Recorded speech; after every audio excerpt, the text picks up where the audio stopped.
Hello everyone, it's me Chappy from UniqueTutorials. Today in this video I will show you how to get complete list of commands that are supported in run program of Windows. So without one more delay, let's begin. So whenever we press Win plus R on our computer keyboard, we can see our run program pops up in our respective Windows computer, right? So by default, we don't have the list of commands that are supported in run program of Windows. So if you are a new Windows user, or if you don't remember the commands which are being supported by this run program, then what you can do is just open any web browser and just visit to this website link. I'll be providing this website link too in the video description, so you can click there and visit to this website link. And after that, you can see here on the right side releases, just click on it.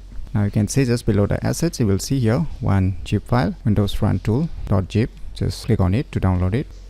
So finally the file has been downloaded, so let me go to the folder where it's being downloaded and let me close this web browser. So just double click it to extract this zip file.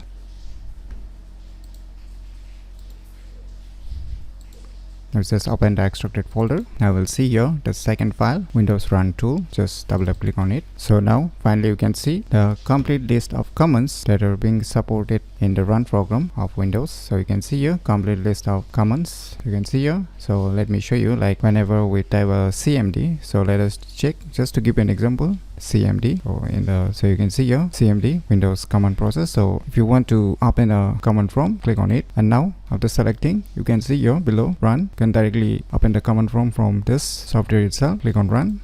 You can see here the command prompt gets open, and like we'll try to open the regedit. So we'll try searching for regedit or whether it's there or not. So you can see here regedit, that is the registry editor. So just select it, click on run.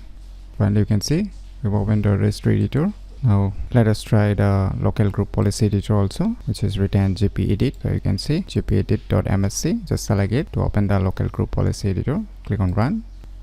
So now you can see it opens the local group policy editor. So by using this application known as Windows Run Tool, you can get the complete list of commands that are supported in Windows computer very easily. So if you never known about this cool application, then you should definitely give it a try. So if you find this video tutorial useful, please click on the thumbs like button, and if you're new to our channel, click on the subscribe button, and lastly, thanks for watching.